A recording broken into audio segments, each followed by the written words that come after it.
One Piece chapter 1155 is here, and Oda is delivering. More so than I really expected at all for this flashback. I thought we'd get a quick one, but it keeps giving, and it's giving so much more and in different directions than I ever expected. So we're back in the flashback.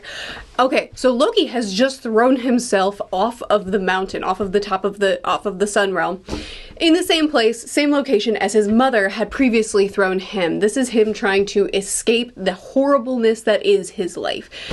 Being rejected, feeling like he deserves a lot more than he's getting, referring to the conversation that he had with his half-brother, and his half-brother being defended, and him being like, oh, why him? No one's ever defended me. Never really being shown never really being shown love. I'm sure his father has shown him love, but he's also just not been around. So Loki does not feel that love is something that is offered to him in life. So here he is talking to Rox, and Rox is like, call your dad. I don't care that he's away. Call him. I'm sure if you tell him that you are grievously injured, he'll come a-running. And it's so fascinating, Rock's personality, because, well, I mean, it's true. It's a reasonable assumption. Like, okay, we've entered into Elbaf. Where are we? Who's here? Giant child. Whoa. Oh my goodness. Oh, you're Harold's son? Great. Tell him this lie.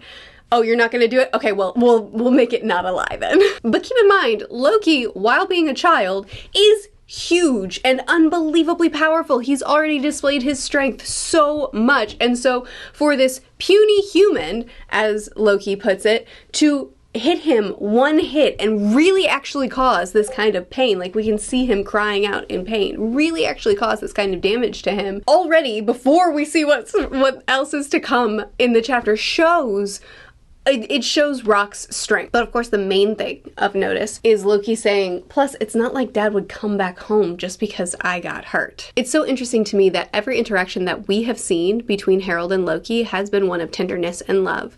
But clearly Harold has not been around enough for Loki to understand how to process that. By the time Harold got back home after Loki was born, he had already been completely rejected, he had already been abused, he had already been mistreated, and by the time Harold got there and put him in his arms, Loki felt nothing. And then he was just deposited into the arms of another abuser. And here he's saying, my dad's not gonna come home if I'm unwell. If I'm truly injured, if I claim to be on death's door, he's not coming back for me. He doesn't know his father's love. You know, like he doesn't know who his dad is. They've been that far apart for that long that he still, even the love that he has received, he doesn't know how to interpret it. Even later on in the chapter when his dad does come home and he says, it's got to be a coincidence. It can't be because of me. He doesn't even know how to process his father's love, probably because of the repeated rejection, but also probably because he hasn't been around it enough to believe it and understand it to be true, which I think is also represented in his own philosophy. We saw in his brother that he was repeating the ideals of his mother. You don't get to just be a brute because you're stronger. I don't remember exactly how he put it in the last chapter, but it was something along the lines of might doesn't make right. You know, it was the same stuff that his mother was saying to Harold that really shifted Harold's heart. He's now saying it too. And then you see Loki, who's not reflecting his dad's ideals in the slightest. He's walking around, stomping around, saying, you puny humans, who are you to tell me anything? Hadruden, I'll never get it. My brother, you're lesser than me.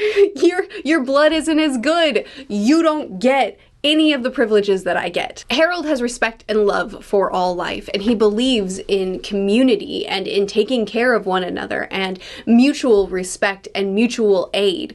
And Loki is the opposite of that. He clearly hasn't taken on his father's ideals like his half-brother has done for his mother. I'm spending all this time to say I'm sad for sweet Loki. I need someone to love him long enough and consistently enough that he understands that he is worthy of love. Insane though that Rox, after he beats this child and he's like, there, what'd I just say? Loki's gone and gotten wounded. He's just like, he's like, tell your dad you're wounded. no. Oh, look at that, you're wounded. I better go call your dad. He's just like, I'll handle this. Okay, now let's move on to what everybody probably wants to talk about. Rox entered the flower room. Rox is casually sitting there having a conversation with Emu. With the one who sits on the empty throne, with the one who most people don't even know exists. And if they do know, it's extreme reverence that they approach him or her, or with extreme reverence that they approach Emu. And if anyone does get within the presence of Emu, instant death. Oh no, this can never be. Rox shows up, asserts himself, and then says, I'll be back. Unbelievable. 5 kings have been captured. It's an abduction. They were taken in by a large man dressed in black. This is him, right? Yeah, it is. It is. Why am I questioning myself? It was Rox who took, so Rox shows up to the reverie, uninvited, shows up, takes down an admiral, abducts 5 kings, and then walks into the flower room and talks to the one that no one is even allowed to know exists, let alone speak to. It also casually mentions that he took out some of the gates of, he took out one of the gates of justice.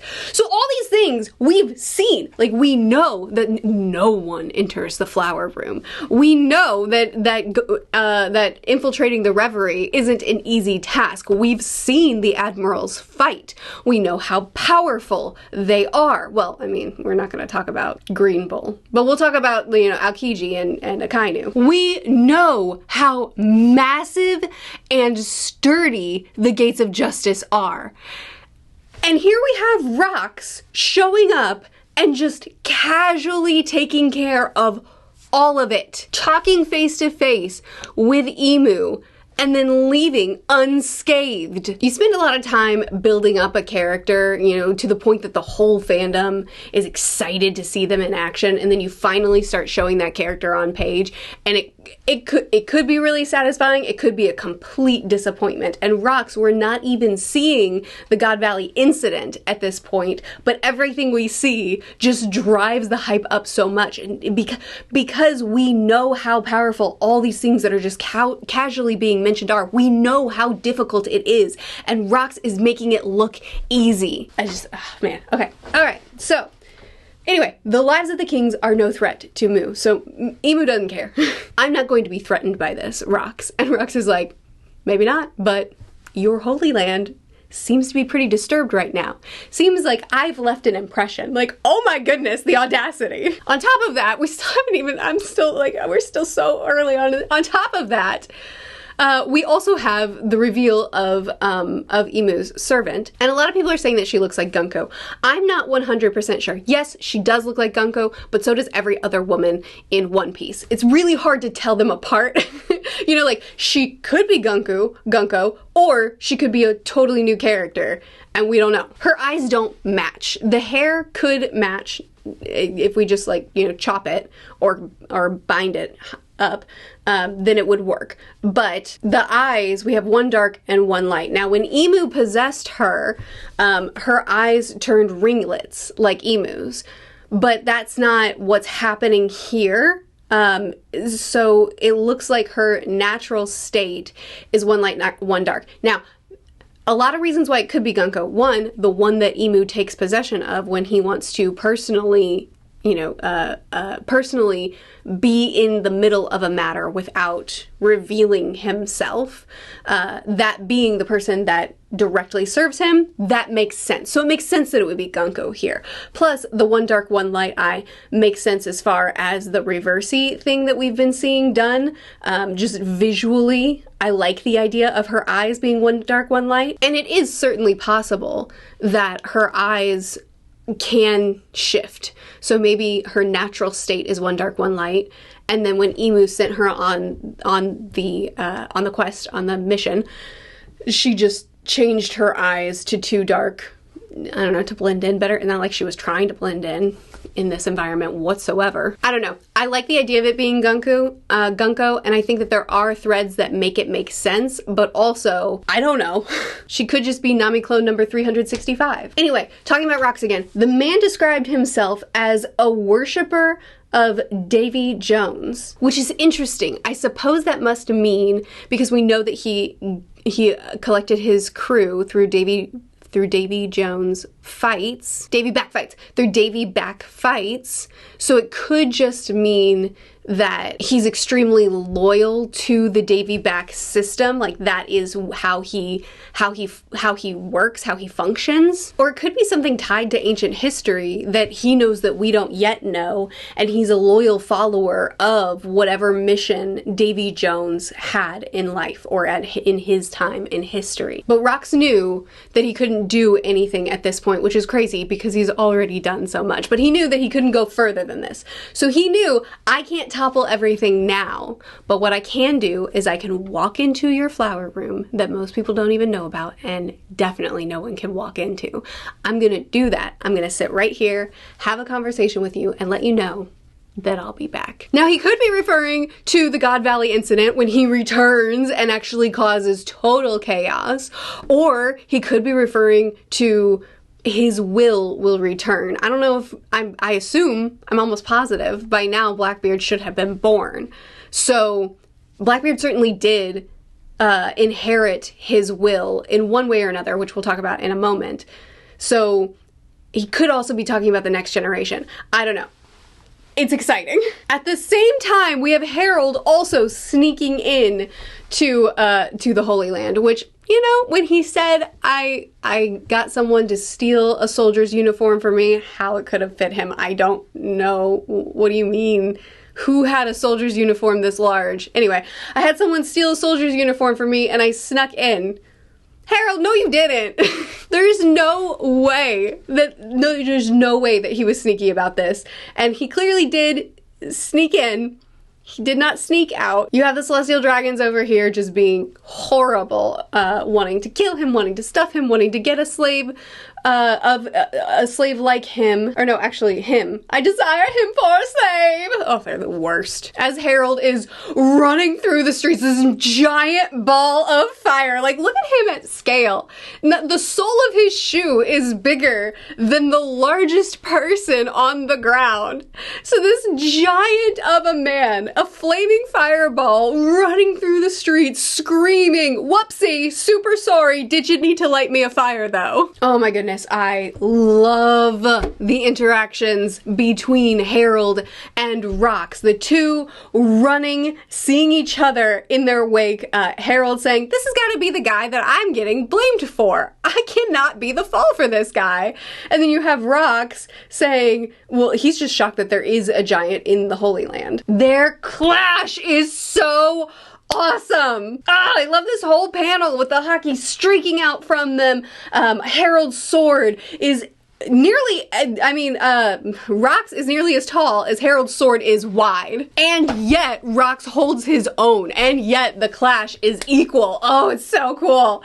It says, the clash between strangers eradicated any sign of others for 5 kilometers around. The blast was so fierce between these two that it eviscerated, or at least knocked back and then probably knocked out and killed everyone within a 5-kilometer radius. This is from an impulsive clash. This isn't even the two of them, probably. This isn't even the two of them at full power or at full intent.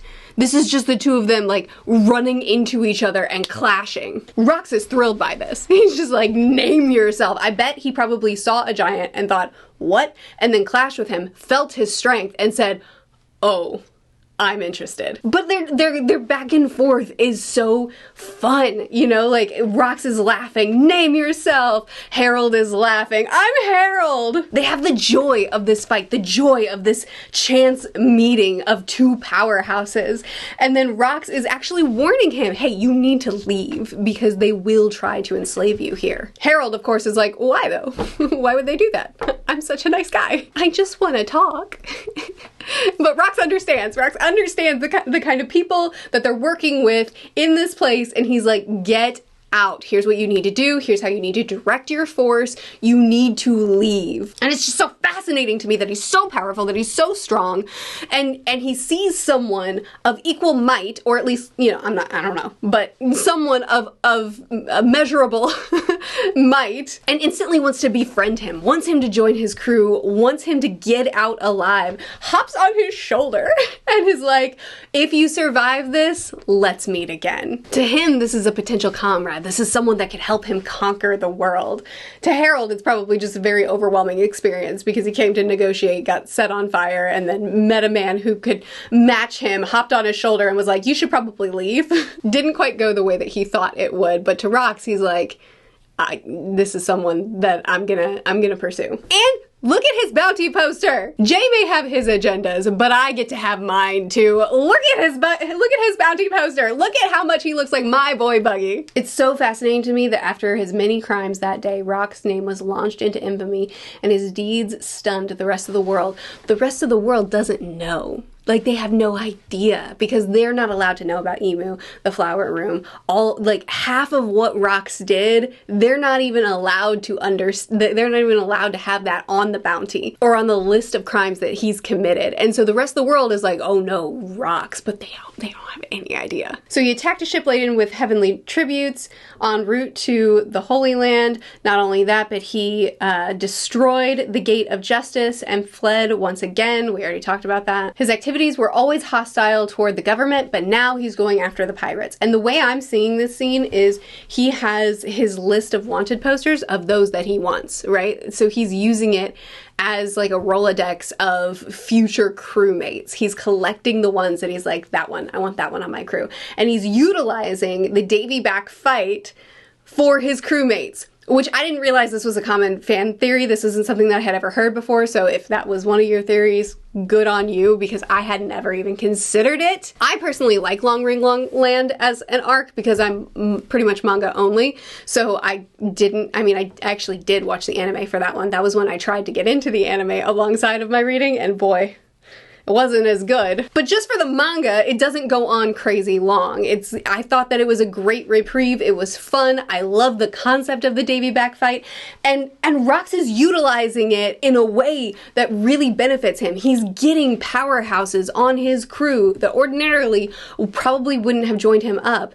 Wouldn't have joined up with him, and it's working. It's working for him to get the strongest crew possible. It's fascinating to see different kinds of pirates collect their crew in different kinds of ways. And he is offering to Harold, probably because Harold is not a pirate, he's a king and he's not going to participate in something like a Davy back fight, but he does offer, you know, by voice, come join my crew, be loyal with me, you and I, we could be partners, we could conquer the world together. But for the most part, that's not the way he goes about it. For the most part, he does it completely opposite of Luffy. He doesn't try to invite a nakama, he tries to win over the mightiest in servitude, like, you are mine now. I love the way he greets Harold when he goes back to Elbath and he's got his arms flung out wide. He's like, Harold, join me. You know, he's like, he's seeing an old friend again. I've been looking forward to seeing you again, Harold. I can't wait.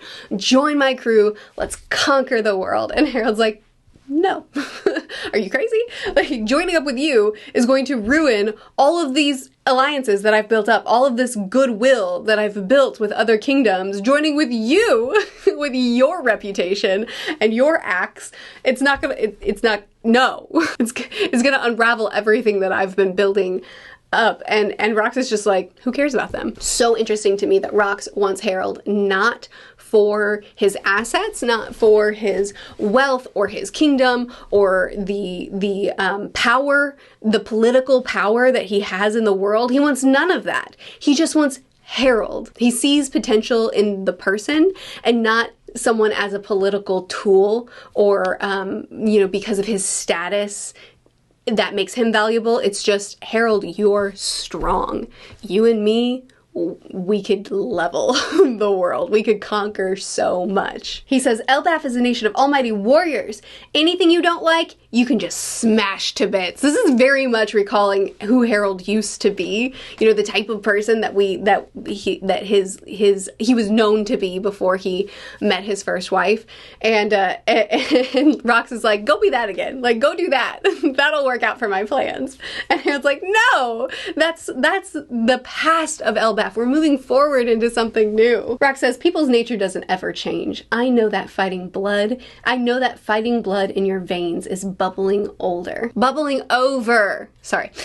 So interesting to see these different philosophies, see how Harold has grown and changed, and then Rox trying to pull him back into, you know, what he once was. And of course, we do have some insight into where Harold will end up. How he's going to end up there, I'm not sure, but I'm really excited to see how Oda continues to play with their very, very different philosophies and ideals for how to address the earth and other people. One advocating for peace, one advocating for might, and the one who advocates for peace was once led by, you know, might. So it's just so interesting. I'm excited to see how they continue to influence each other. I know that Rox will continue to plead with Harold, come join my crew, and Harold will continue to deny them. I'm not sure where we go from here, but Harold seems he seems pretty decided that this is not the path. Before we move on to the crew though, I want to take a second to talk about Loki, because Harold does return for Loki, and this is what I mentioned earlier. For Loki, it's shock. I can't believe my dad actually came home, and then denial. This must be coincidence. There's no way it was just for me. It's so sad because he clearly does love him. The love that Loki needs to see, his dad does have for him, but he has a total misunderstanding of what Loki is going through right now, saying, you're lucky you only fell from the cliff this time. There are plenty of other dangers that could befall you there, saying like, stay away from the underworld. And it's so sad because we know that Loki flung himself off of that cliff tree branch, that he wanted to end things and was devastated that he couldn't. And now his father returns to him in love and says, man, you're lucky that you only fell. You're lucky that you weren't killed.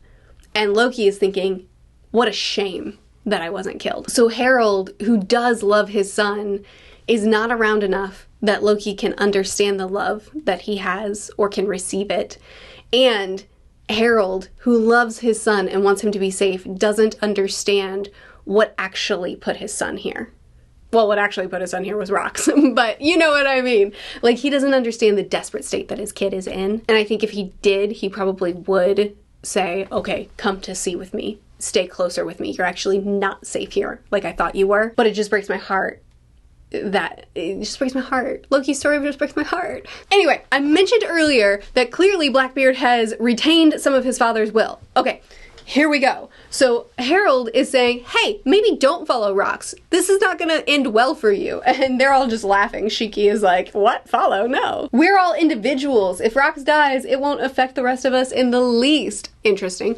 Because that's basically what Aokiji says when we first see Blackbeard's crew again for a long time. And Kizaru says, Kizaru is joining up with the Blackbeard pirates. And if I'm remembering correctly, I'm almost positive Blackbeard's crew basically functions that way too. It's more of a mutual understanding than it is a family, more than it is companionship. At the very least, I know Kuzan is that way, where he's just like, no, I'm not loyal to them. This is a matter of convenience. And Blackbeard's fine with that. He's totally cool with that kind of arrangement within his crew. And now we see that that's exactly how his dad was with his crew too. Stussy talks about the financial side of, why she's there. We also get information of, about Fuloled, that island of exiles. They call it Pirate Island. And then he talks about it more. We find out that he wants that Rox wants to conquer that island and turn it into a pirate haven or a pirate paradise. This is exactly what Blackbeard was talking about when we saw him, when he was talking about taking over and make a pirate haven. Basically, Blackbeard has inherited his father's will. I mean, that's what it seems like, right? Like, everything that Blackbeard said he was doing, it looks like Rox is doing the same, which means, I think, that a lot of what we're going to glean from Rox in this flashback, whether we have a lot more with Rox or just a very little bit from here, a lot of what we've seen from Rox, we can probably take that and tease out what Blackbeard might be thinking too. Is Mary Joa currently under attack because of Blackbeard right now? Here? Current day? Seems like he's trying to follow in his father's footsteps. Oh boy, we're still not done. Y'all, so much is happening in this chapter. Okay, keep going. This is just the prologue to my life. With that island as my base, I'll wipe out the Navy and bring the Holy Land to its knees, and in the end, I'll be king of the world. I mean, I think that we can look at this and wonder what Blackbeard is up to. I think we can look at this and maybe glean a little bit about what Rox's son might be going for as well. Super interesting line from Rox after Harold is like, "You're making an enemy of the whole world. This is a bad plan." And Rox says, "There's no authority in the world that lasts forever. Let's go, Harold. If we team up, we're unstoppable." This mentality of someone has to be the highest authority. Someone has to do it. And there's no authority that will maintain that will maintain that spot forever, which means whoever has it now, eventually they will be toppled. Why not us? Why not? Let's try. You and I, we could do it. And unfortunately, Loki is in on this conversation. He's listening to the dreams of Rox, and it seems that he too is, I mean, it sounds like he's taking on the will of Rox as well. The next thing Loki knew, his outlook on life had been saved. So I think we can glean a lot from this as far as Loki's ideals and plans as well. You know, this is supposed to be a flashback talking about Harold and talking about Loki. We've gotten a whole lot more Rox than we ever expected, but there's a lot that we can pull from what we've learned of Rox and be able to tease out more of, okay, this is what's on Loki's mind. This might be what's on Blackbeard's mind. 4 years later, after Harold ignored repeated invitations, Rox finally carried out his plans. The formidable lineup that joined him caused the world to quake with terror. Oh boy. Oh boy. I'm so excited for this flashback to continue on. It feels like it could easily end here in the next chapter or two. We're on break week, unfortunately.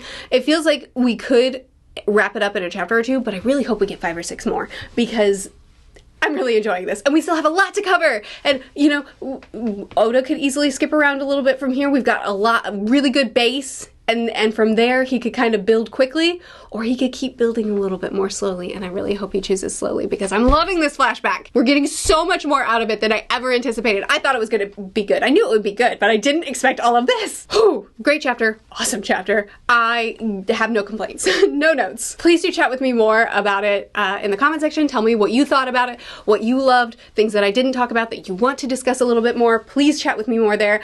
I will see you again soon. Bye.